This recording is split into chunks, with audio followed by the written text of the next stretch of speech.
It's not a very exciting building, is it? Kind of a disused warehouse in the middle of an industrial estate. But inside that building is one of the greatest treasures of bushcraft.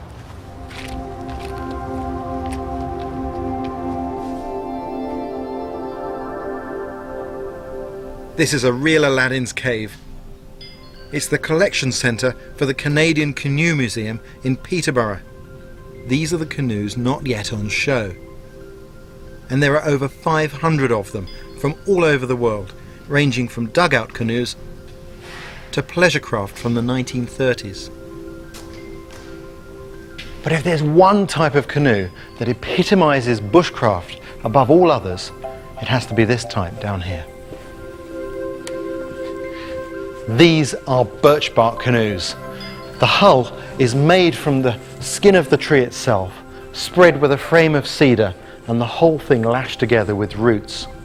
They're icons of bushcraft, and they reflect their manufacturer's intimate and detailed knowledge of the natural world.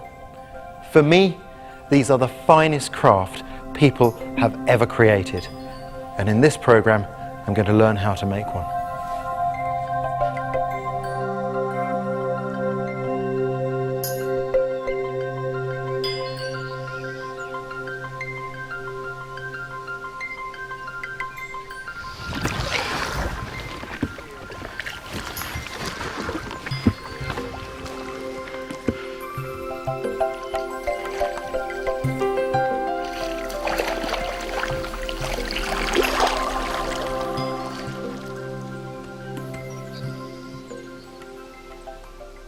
The canoe I'd be building follows a traditional design of the Algonquin people, made from birch and cedar.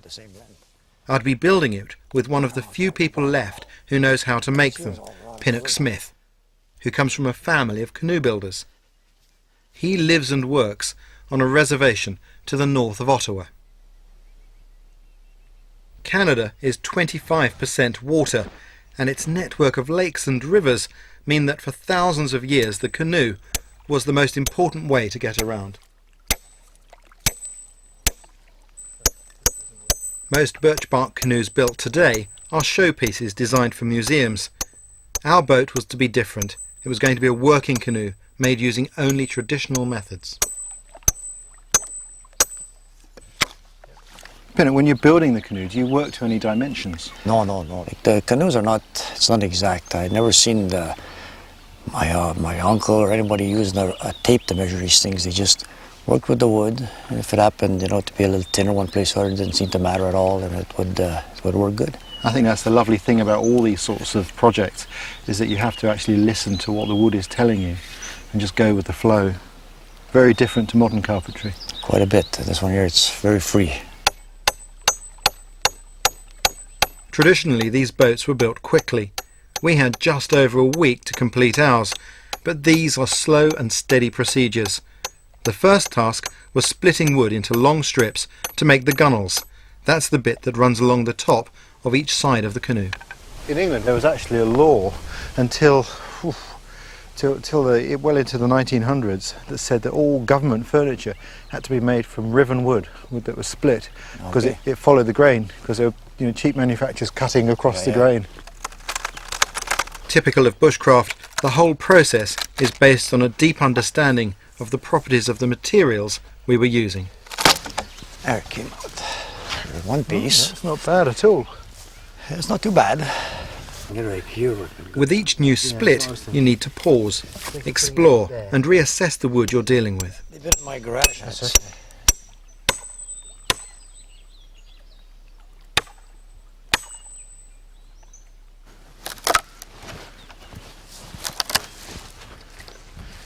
Two here. Ooh.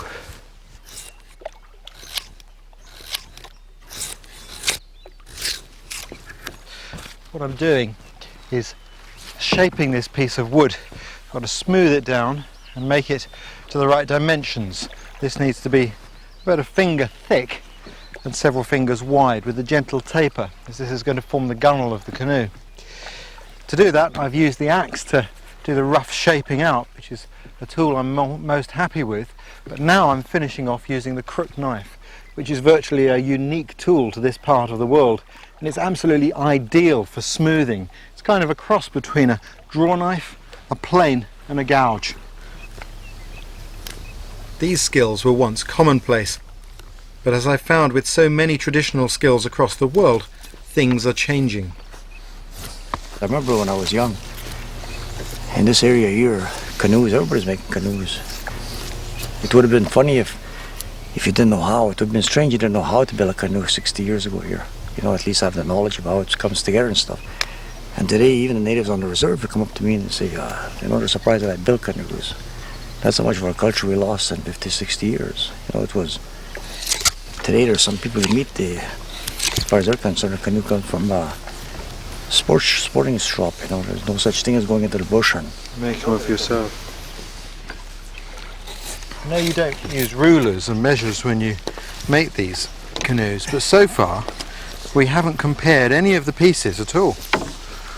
Well, they'll match up together after. Trust. I admire your confidence.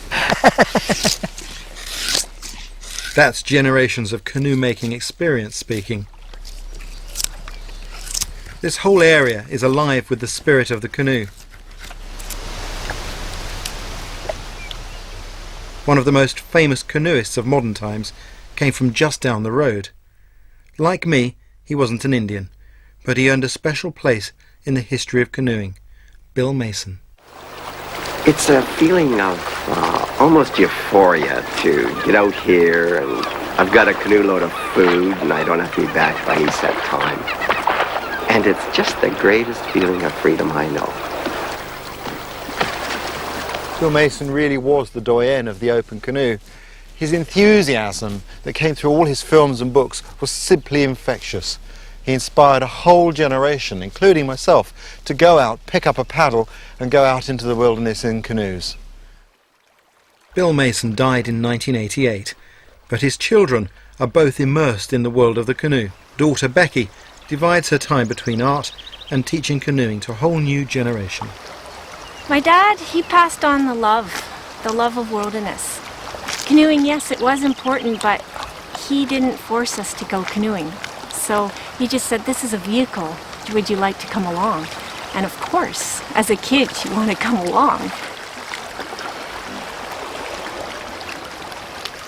We have so many cities, so much concrete, and you don't think about the wilderness very much, or canoeing, or anything much except money and cars and where you're going to go as quickly as possible. And the canoe makes you slow down. And that's why I like that travel, is it makes everything slow down. And then you look more and you learn more. The canoe means beautiful freedom, to be out on a trip for 10 days, just gliding along in the water, camping where you want, and then pitching your tent, using it as a vehicle. And also, I teach canoeing, and I like it. I love the art of paddling. Becky is at home with all aspects of canoeing, including many traditional techniques passed down from First Nation peoples. I taught a gentleman, a First Nation person from the James Bay, the Indian stroke, and he went back home. And his grandmother, he was very excited, and he went home and he said, look what I learnt. And she started crying because it was exactly the same as her father or grandfather had taught her. And it's just like a reconnection. And canoeing, you asked me, well, is it going to be here forever? Is it going to evolve? But it's just extraordinary. Canoeing doesn't evolve. It's just here. And we just pass it along. Sentiments I share entirely. It's a way of travelling that brings you closest to the world of bushcraft. Learning how to make one, I felt I was joining that process of sharing knowledge. Well, there we go. It's the end of the day. To any bystander watching, it might seem that all we've been doing here is creating a mass of shavings. But in fact, we've made 7 different parts for the canoe. We've made both halves of the gunnels, the 2 bits to each side. And we've been making a cap that goes on top of that. We've made 3 of those. Although we'll only need 2, we've made 1 spare just in case we have an accident. And those are the longest pieces of wood we have to prepare for the canoe. And we've done that first, so that if we mess up, we haven't wasted all our wood. The arm's tired now, I can tell you. The fingers from using the crook knife all day, very, very sore. And it'll be good to soak that hand in a cold bath later on. But it's not an unpleasant feeling though. It's a really honest sort of thing to be doing. And working with this wood in the sun here, it's been fantastic, lovely. Occasional sound of the bullfrogs from behind, the odd heron flying overhead. It's been a lovely day. And it's quite exciting. It's one of those jobs when you start you really don't want to finish, and you have to force yourself to take breaks so that you don't get too tired and make mistakes. Looking forward to tomorrow.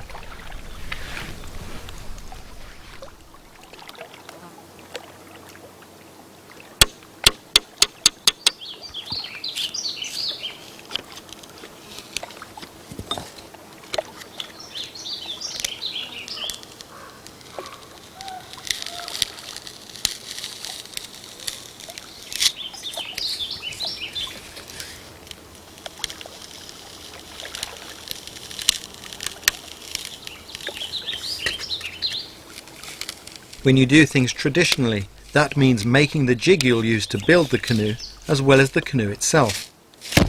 So more splitting, but with the right materials it's incredibly straightforward. I've never worked with cedar before. It splits better than any wood that I have worked with, even better than sweet chestnut. And of course the principles for splitting out bits of wood like this and keeping the split running true are universal. It's a lovely wood to work. And as always, the troublesome areas are like this where there's a knot, and you just have to take your time, and it's a combination of listening to what the wood wants to do and also telling it what you want it to do. There's a combination of the two. You have to be very determined and persuade it to go where you want it to. So we're past the knot now. The split's starting to run off to one side, so what I'll do is I'll bend the thicker piece more. And to help me do that, I'll put my knees either side, so I've got a fulcrum to work against, like so. And now the split, as you can see, has run back into the middle. If anything, it's gone a fraction too far.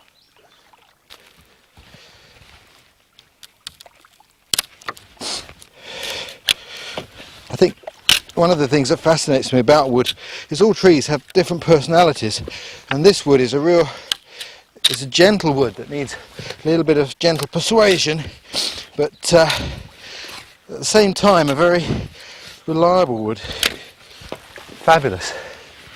Look at that.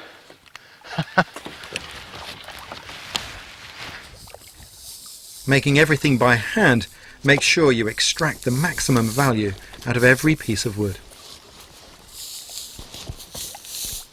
So these pieces we're making into braces. Yeah, all bracing, all side bracing. When we've finished using them as braces, I guess we can thin these down and use them within the boat itself. Yeah, we'll use them for sheeting and stuff. We'll recycle the wood afterwards. So nothing's wasted.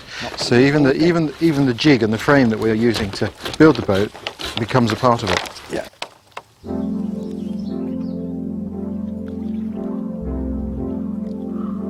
Recycling materials like this is just one more example of how clever this design is. It's no wonder that it was relied on for so long. The canoe has played a very prominent role in the history of Canada. For 14,000 years, the birch bark canoe was used.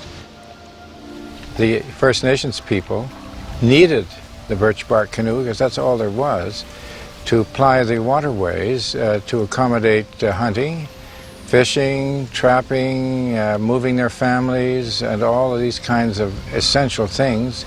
The birch bark canoe was the only thing they had. The huge impact of the fur trade across the whole of Canada from the 17th century onwards opened up a new demand for birch bark canoes. But even though fur trade canoes were bigger, their design was almost identical. It's remarkable, the diversity. I think in the Canadian Canoe Museum we have over 80 different birch bark canoes, right up to the great large fur trade canoes, the canoe de maitre, 36, 38 feet. These canoes were the stuff of legends, carrying heavy loads vast distances for months on end. You could almost say the Birch Bark Canoe built Canada.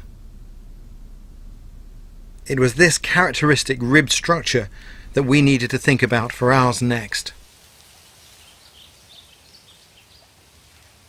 No tape measures, remember, so we used a template to mark up where the ribs should go.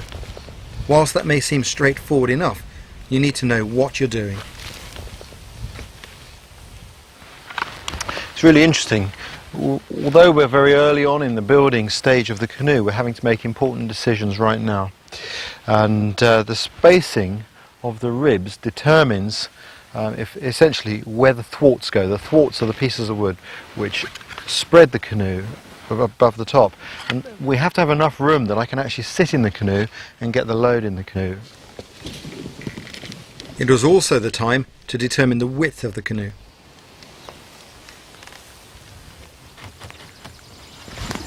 And there's the... Yep, that's beautiful. Lay this down, you can take a look at it. Yeah, let's try the, see how it feels. See how it feels. I'll step in very carefully. Wow, that's interesting. If anything, it feels a little wide, but then again it's going to have another 6 inches or so on each end, isn't it? Yeah, we're going to put, the bark will extend a little more. This was a decision only I could make. After all, I was the one who'd be paddling it. After much consideration, we decided to make the canoe slightly narrower. That looks good, doesn't it? Well, Pinot, I reckon we go with that width, Right. That'll be a good width. A little bit of a compromise, a little narrower. A little much though. It's... But I think if it's too wide, it's awkward to paddle. I think that'll be good.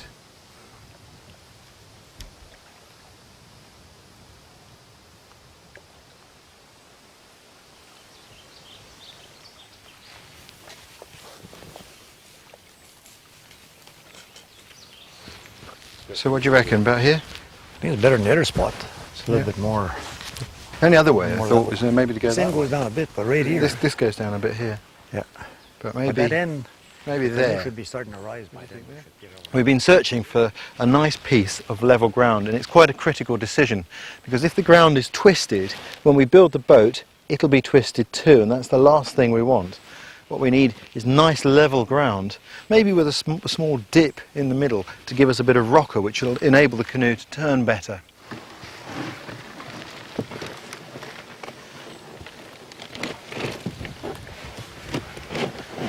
Birch bark really is an amazing material, and it's got unique properties that enable it to be used for this sort of job. If you look at this cedar bark, for example, if I bend that as though we were going to use it for canoe, you can see that the grain runs along the bark and tends to open up and split. With birch bark, the grain goes exactly the other way, which enables you to bend it like so, and it doesn't split open. Fantastic material. To ensure the canoe takes the right shape, we made a template around which we could fold up the bark.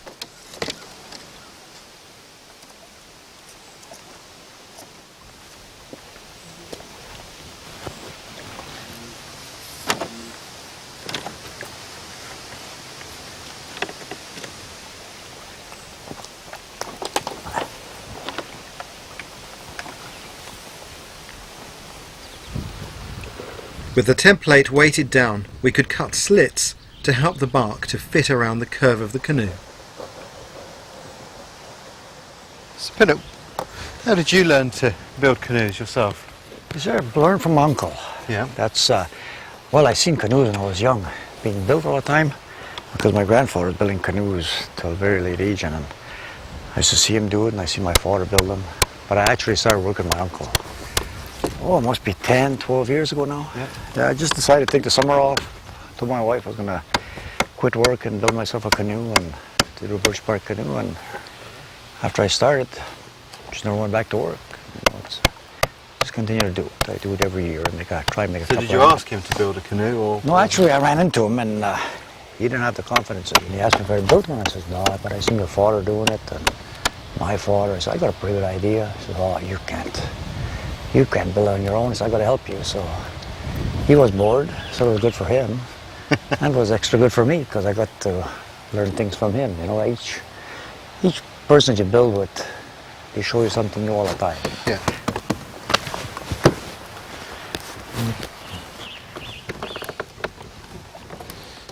Are there many people still building these canoes on the reservation? Not presently.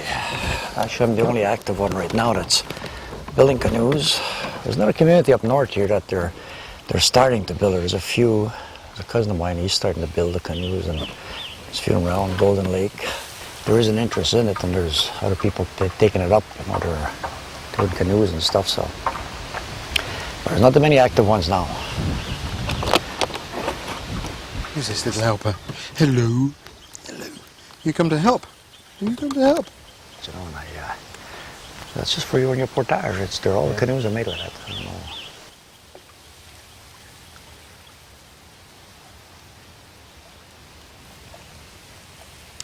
Well, it's the end of the third day of construction, and I'm really quite amazed. I didn't think we'd be this far advanced. I can already see the makings of the canoe, especially when you consider that filming the whole process just slows us down. In fact, I'm amazed that people have ever abandoned this method of construction, because making a canoe like this is far quicker and simpler than any other method I've ever seen. We were building in the garden of one of the most famous birch bark canoe makers ever, William Commander. Now in his 90s, he's well aware of the importance of the birch bark canoe to the Algonquin people and the way they lived traditionally. We were called nomads, and we were. We could have been gone right at the very edge of tundra up there. We roam all over, then up to California, to Panama, all through there with Birch Bark Canoe, which was so light. Wherever it gets winter, you pass the winter there.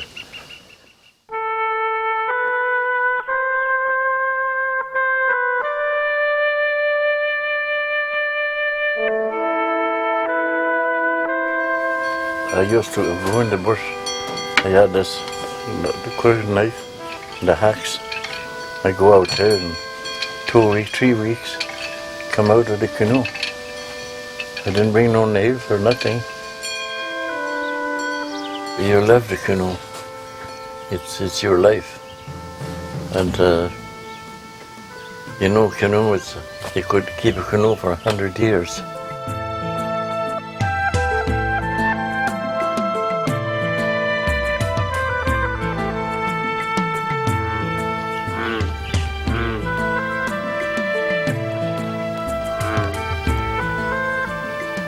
This morning there's not such a breeze and the mosquitoes are really bad. I'm not kidding, they're drawing blood. So the old birch tree is going to come to the rescue again. We're going to light a small fire to make some smoke to help keep them away. Of course, birch bark is absolutely brilliant for fire lighting. That's the #1 use of the bark in the bush.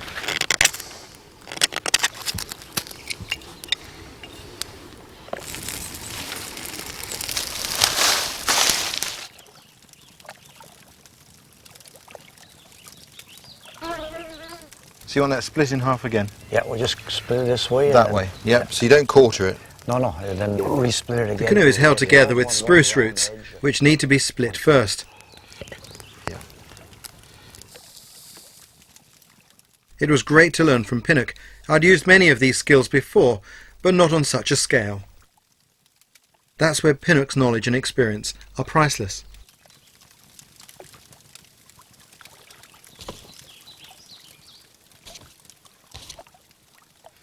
Pinnock, I was thinking about what you told me about how you learned to build the canoe. You know, your grandfather coming along and saying, you know, oh, I need to show you how. Just your sense of community here on the reservation is, you know, it's not something that's common in our world anymore. Well, the elders here are they're very helpful to anybody that wants their help or something, but it's in their nature not to be boastful or anything about it. You know, they're like humble people, and they just keep their knowledge to themselves until you approach them. But as soon as you show that you need their help or something, they're more than happy to help you in any way that they can. Like in my case, when I ran into my uncle, Talking about the canoe, he didn't say that he was the best canoe builder or anything. He just said that I needed some help and he'd be happy to help me, and that's how I got started. You know, I just continued to work with him. It was very easy to work with him.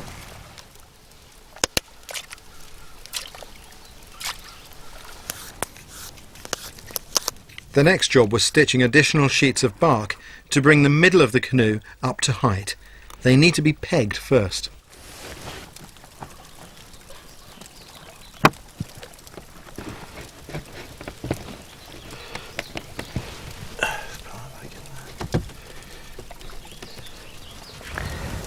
We'll insert the root into there. No, we don't want our stitches too far apart, so we'll make it about like so. Like a centimetre between them. About, yes, and then we take the end of this root.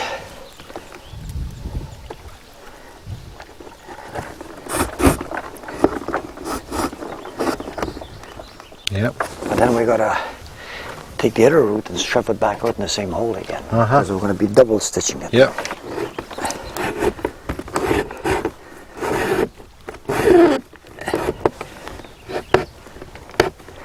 Then we pull the two together tight, and then we just continue doing that the whole length. There's a double stitch on that. Yeah.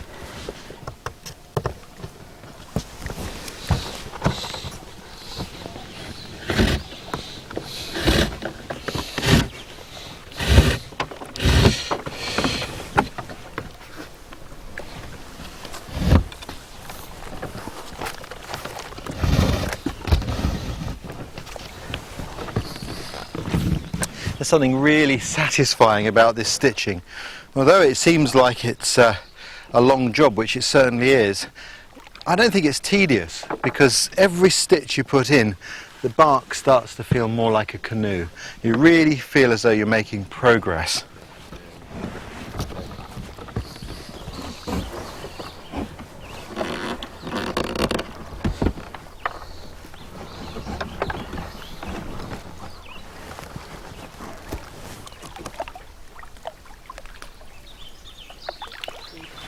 What we've got to do now is make the stem pieces, which is the curved part of the framework of the canoe, which reinforces the bow and the stern. And Pinnock's making them, and I'm learning how, because obviously if we had a drastic accident with the canoe, we might have to replace one of these. And as Pinnock has told me, if you can't repair it, you shouldn't be paddling it. That's a very good piece of advice, I reckon. So it was back to the splitting. The end pieces are laminated to make them bend, and it's amazing how effective this is. Tying them off in this way encourages the wood to adopt its new shape.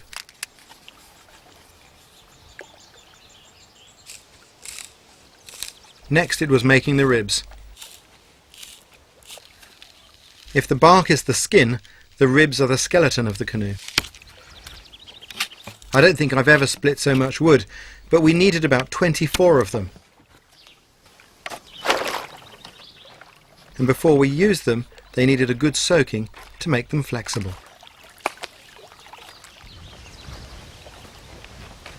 Meanwhile, we carried on with the fitting of the gunnels, which came with a real sense that we were getting somewhere. Set that there. Wow. We're getting there. It's a good moment, this. Now just to determine the height we want to be.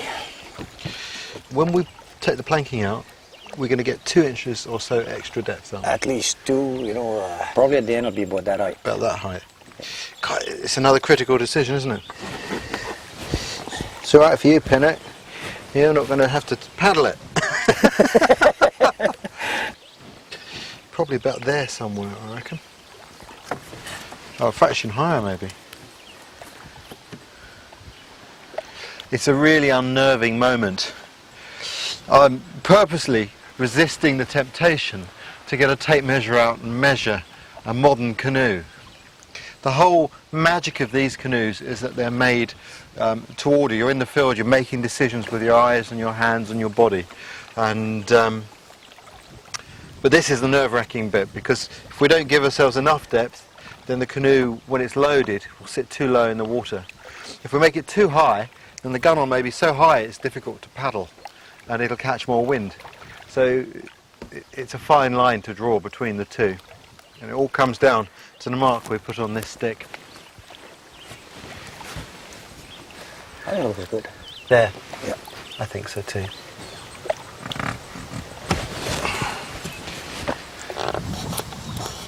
Making every cut, every peg, and every decision was a wonderful feeling. I felt connected to all the canoe builders who'd come before.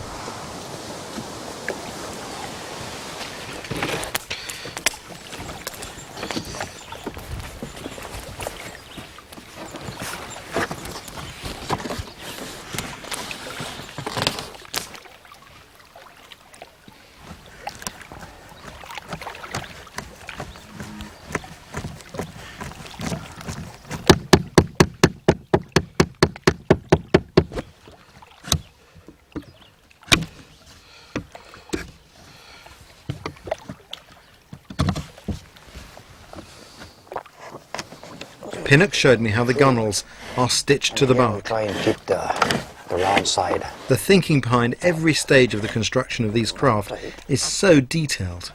Around. Normally I don't make too many holes down there. I try and go in maybe 3 times in the same hole. That way I don't weaken the bark as much. Right, yeah. So Show me. say if we get 15 here, Yep. we'll have like this particular hole here. 5 holes, 15 lashings. Yeah. Even if the hole gets big, the water line will never come to that high. Like these canoes are quite buoyant and you stay on top. Now if your water line's up to here, you got way too much stuff in your canoe. You're a keen paddler, are you? No, I don't paddle those things. That's why I would never get my canoe up to there in the water.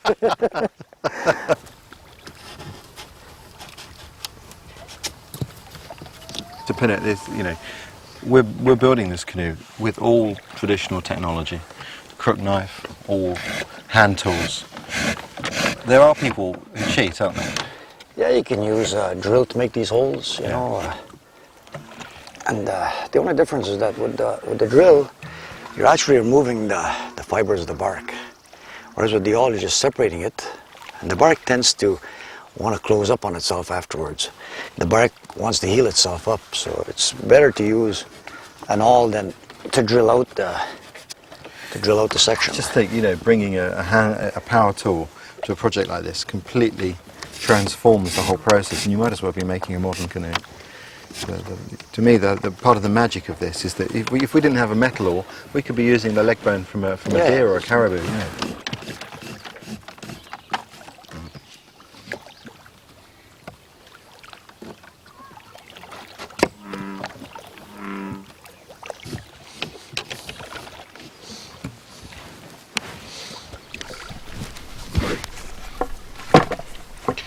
We used ash, a strong durable wood, to make the thwarts. They're the bits that span the canoe and hold it apart. This bark's not coming off too easy, not too bad. The board's been lying around for a little while, so it's drying out. So I'm going to make a tool to help me get that off, called a spud. One of the things I love about bushcraft is that whatever tool you need, you have the skills to make it.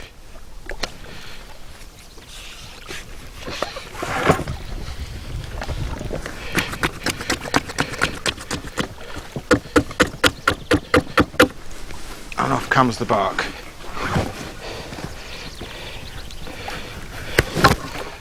Like that. By the middle of the next day, Pinnock, workhorse that he is, had pretty much finished the stitching. And I was making good progress with the main thwart. That's the one that goes across the middle of the canoe, right in front of where I'd be sitting. It needs a little bit more shaping than the others. I need to get this right because it's this piece of wood more than any other on the canoe that I'll be looking at while I'm paddling. But it's really lovely when you make things with your own hands. You make all the decisions yourself. And here, for example, the piece of ash I'm choosing has this nice two-tone effect. Rather like that. I'm not sure that will show when the canoe's aged, but I'll know it's there. It's also nice to use the crooked knife. It's a wonderful tool. It gives you a really good clean finish, because as you shave with it you can see the effect you're getting straight away. But I have to say, I'm not used to using this tool, and now I'm waking up in the mornings with my hands literally on fire with aches. But my hands are about to get an unexpected break.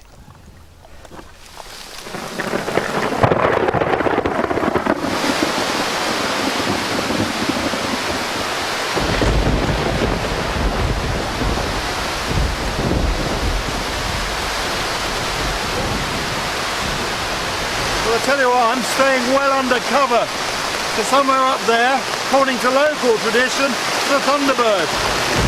Wherever the thunderbird looks, there's lightning. And that thunder, that's the beating of its wings.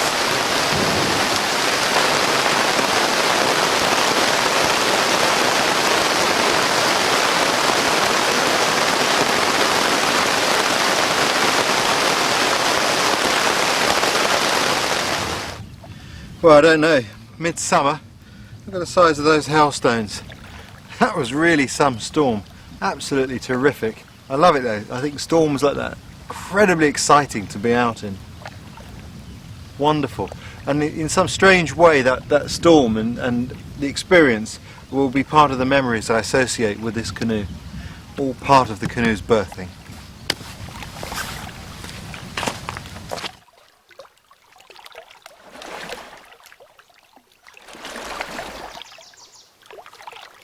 Within minutes we were dry again, but in spite of the rain, as we removed the planking from the canoe, we began to see that all the sun over the last few days had begun to damage our work.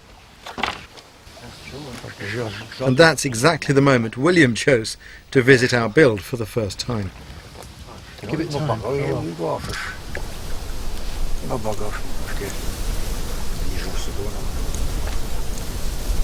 So how we doing, William? What do you reckon? I think it's doing all right.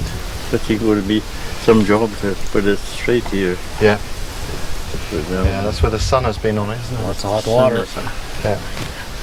This is not too bad, this side, eh? Yeah, that looks right. Yeah, it was in the When shade the of sun it. don't hit it. Yeah. The sun makes it bad, eh?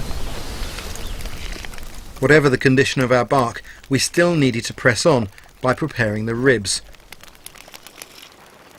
To do this, you douse them with hot water, which makes them very flexible relatively quickly.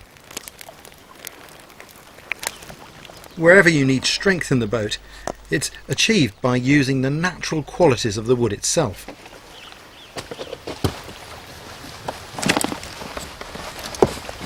When these craft were used in earnest by Pinnock's forebears, it was the ribs that were one of the most common parts to need running repairs. Occasionally they would break a rib sometimes. And Break a rib, not the bark. the bark wouldn't break. The quality of the bark was so good that you'd hit a rock. They didn't do any portage much. They ran a lot of rapids and stuff, and occasionally hit a rock. And it wouldn't break the bark at all. It's the ribs on the interior that would break. But they could continue on your voyage with a broken rib. Then you just replace it.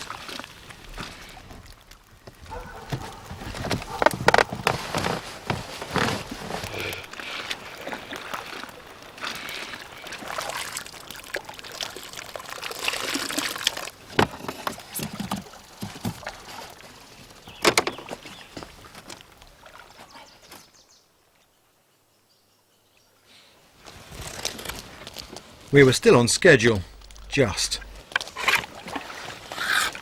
Miraculously, the ribs were all in. Now it was time to number them so I could take them out to cut them down to the correct length. Well, the boat is really now starting to take shape.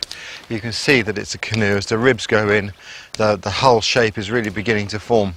But I'm not relaxed yet because there's still a long way to go. And you can see here where the sunlight has really curled this bark up. That's a bit of a problem. We need to do something about that. Push that down a bit. And Yeah, there's the odd crack hole here. I'm still unconvinced it's going to be seaworthy, so still a lot of work to do. I tell you, you know, one minute you feel good about it, the next minute you see a problem, and it's quite an interesting experience.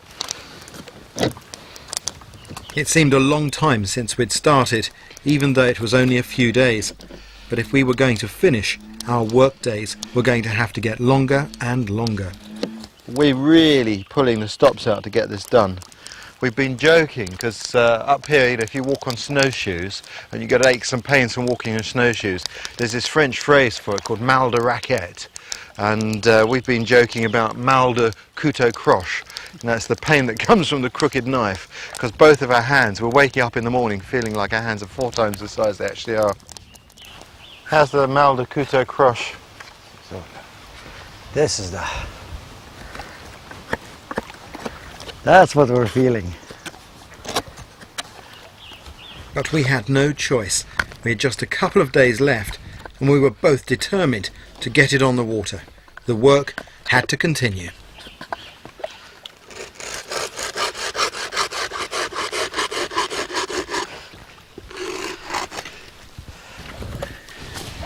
It's like filleting a canoe.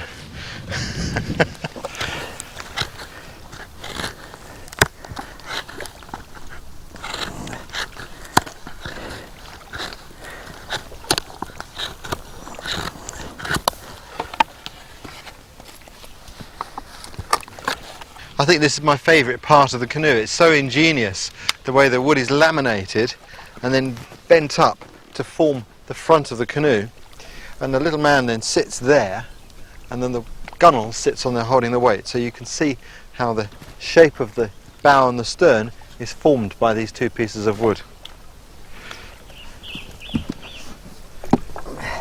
With a construction like this, the pieces don't necessarily fit first time. It's trial and error, all done by hand and eye. And then taper the back. That's good. Yeah, it fitted nicely, that one. Yeah. That's gone in easy. Yeah, that's a nice fit though. That's snug, isn't it? That's really, that's looking great. Tell you what though, it would be just about impossible to learn this from a book. You'd have an awful thick book to begin with. But there's so many little details and nuances and experience that come into play.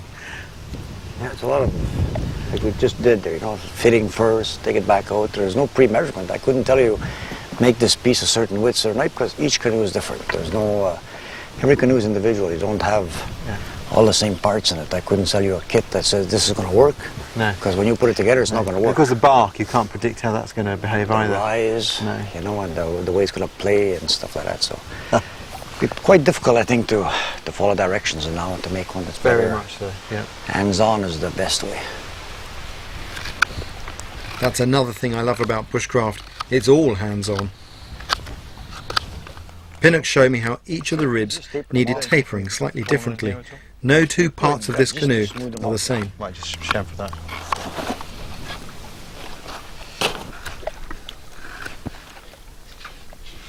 You like. As I carved the end of each rib, I realised that I'd know the ins and outs of this canoe more intimately than any canoe I'd ever paddled before.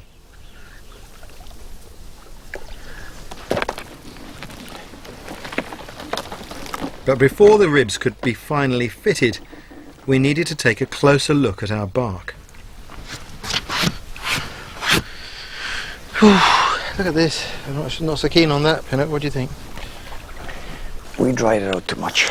But this is actually getting worse as we watch it. I mean, these are getting bigger by the minute. This is the side that's been in the sun while we've been building it. It started to crack quite badly, and some of the cracks are now spreading across the boat, and I'm very, very concerned about that. I'm really starting to have some doubts about the integrity of the hull, and yeah, we're going to have to take it into the shade and have to make it very wet. That's all I can think of at the moment. And then it's over to you. Right now there's only bark there. It's flimsy, but once you get the cedar in there and the ribs are in there very tight, strength, that's going to give us a lot of extra strength, and then we'll gum it. It's going to all seal up.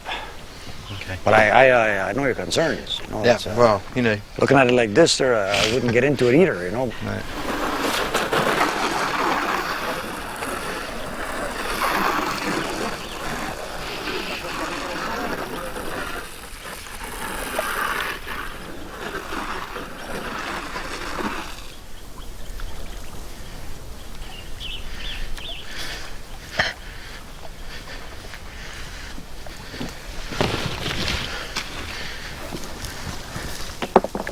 The solution was to patch the cracks with an extra lining of bark. But our problems weren't just down to the sun. It's getting harder and harder to find the right sort of bark. That's thick with the strength and flexibility of rubber. Today it's very difficult to find trees that have these qualities because most of the trees, most of them have been cut. A lot of them have been cut. They've not been cut by canoe builders, they've been cut by loggers. Loggers, yeah. And they go for veneer, which is the #1 quality tree. And what they leave is all the other trees that are crooked and stuff like that. So it's very difficult if you go into a place where they've already cut to find these nice trees. Oh yeah. Luckily, this was the moment William chose to visit us again. Yeah, we've got a few problems we could do with your expert eye on. This is the one that scares me though. That one Because there, a good slap yeah. between two waves, that could just snap. With his vast experience, he was able to offer us some simple advice on how to add our extra layer of bark for strength. All you have to do is extend it. Not even a thick bark, just a thin one. Contrary side this way. You could put the gum inside. Yeah, William was saying we put the bark counter. You see this one running this way? Yeah. The other layer we put Give it the strength the other way. the other way. That's a good idea. William, would you have used this bark in the old days? I don't think so. That the old people would say they threw that away. But today you have to have that. Cross grain, yeah. Let's go here. On top of the problems with the bark, we were running out of time. Evening was fast approaching, and with only one more day to go, we still had the final fitting of the ribs to do. Not a job you can rush.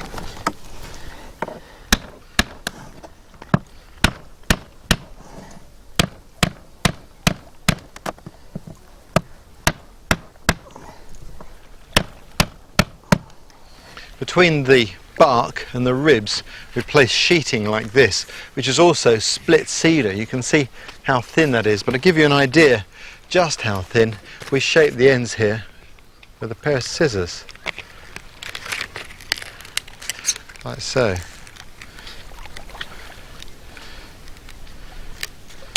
It's amazing, but once of course this is all combined all together with the bark and the ribs, it gives immense strength yet retains flexibility.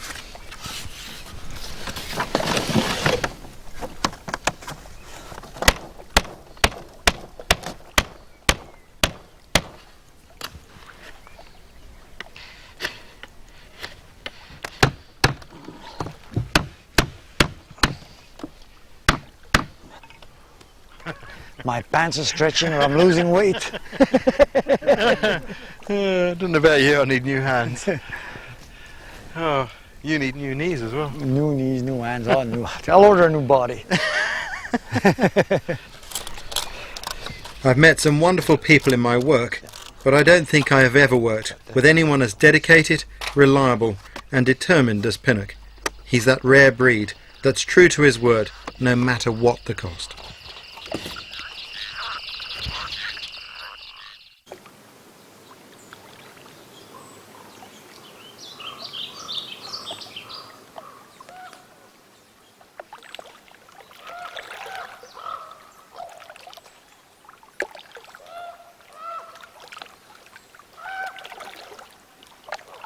Well, it was a very late night last night. We worked right into the dark, and the reason for that is we have to finish this boat today, and you can't just put the ribs in one go. What you have to do is ease them in gently, bit at a time, allowing the bark to actually stretch to their form. When these ribs go in, they're extremely tight, And so gradually now through the day we have to tap them in until they're flat and flush against the sheeting inside.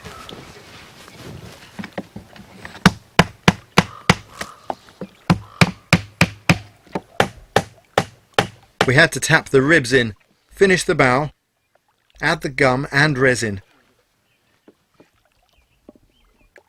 But some of the ribs had been damaged getting them to fit in the dark, and they needed replacing. Just one more thing to squeeze into an already packed schedule.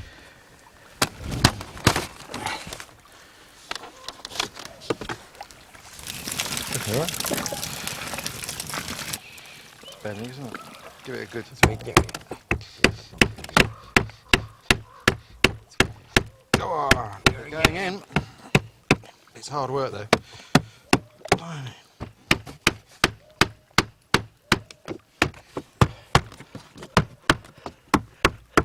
I love moments like this, don't you? You know, someone read this in a book and said, then you just tap the ribs in. That's all. That's a great invention you made. It's not bad, is it? Still, little by little, bit by bit, we had to make progress. The whole thing was really taking its toll by now. I'll tell you one thing. I'm used to using hand tools and things. I've got no blisters, but both of us, Pinnock and myself, have now got so many little cuts and scratches on our fingertips that we can barely hold anything properly. Is that right? That's the way I feel. Exactly. Oh, they're going nice, aren't they?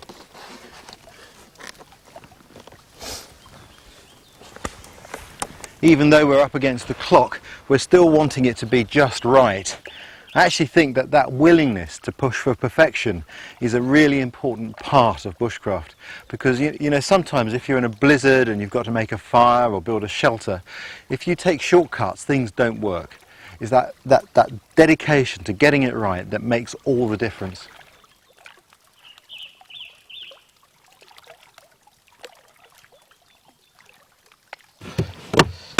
Wow, that's supposed to be the hardest one to put in, and it went in just sweet. Well, all the ribs are in. Now, look at that. That pivot's there, and you can spin it.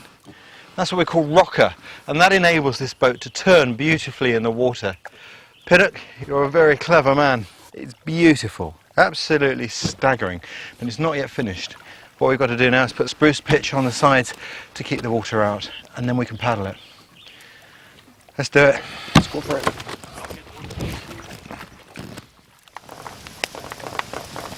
The pitch is made from resin with bear fat added to make it less brittle.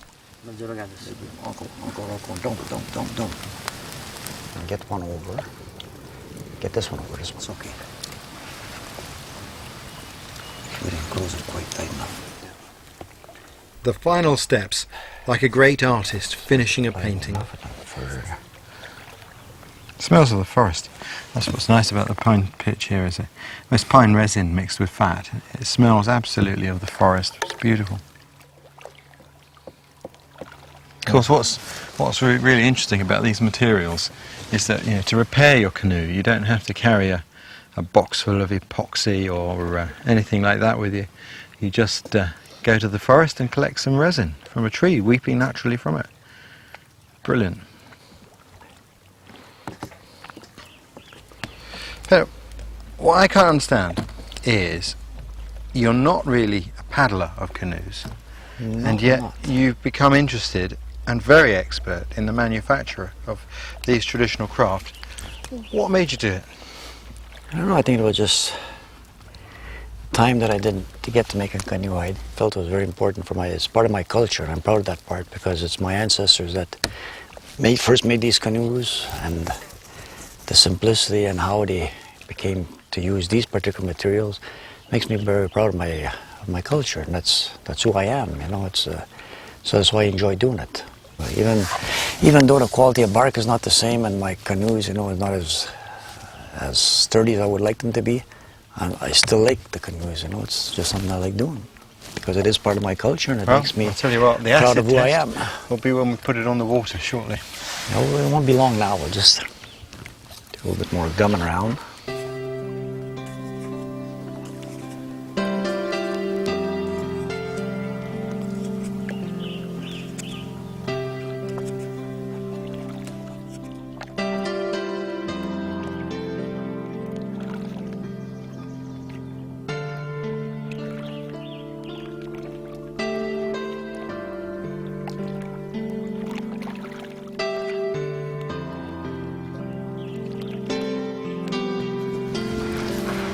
At last, time to put it in the water.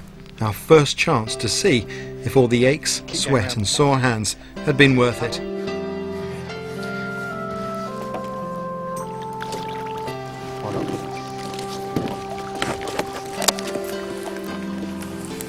Okay, I've got it. So far, so good. She floats. It's a good sign. Shall I take it for a spin? Why don't? Please do. The moment of truth.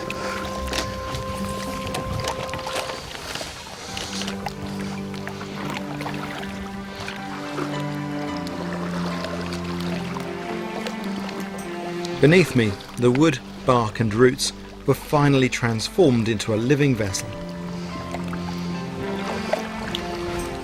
Turns on a penny. That was all right.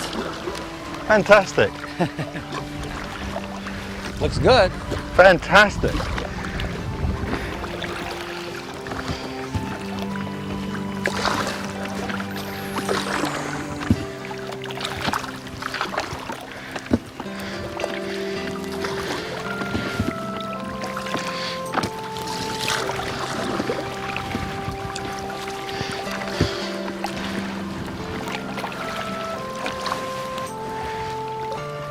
It's amazing, the boat's fantastic. It handles extremely well, better than you can imagine. It's been very frustrating to sit on shore with all this water that's just begging to be paddled upon with only a pile of bark and sticks. At last, to see it all come together it's just fantastic. It's a wonderful feeling. And of course the boat means freedom. Freedom not just for your body, but for your mind and your spirit and everything. Pinnock may not enjoy paddling, but I was determined that he should share the incredible satisfaction. Oh, this is nice. She goes, doesn't she? Looks good. Someone tell me how great it feels to have an Englishman paddling me around for a change. It had taken 9 days. 9 days of constant splitting, carving and stitching. 9 days of nerve-wracking decisions, aching hands and dealing with problem after problem. 9 days that will stay with me for the rest of my life. Birch bark canoes are the finest craft people have ever made. It's been a lifelong ambition of mine to make one. Thanks to Pinnock, I'd finally done it. And in the process, gained an even deeper respect for the people who invented this incredible craft.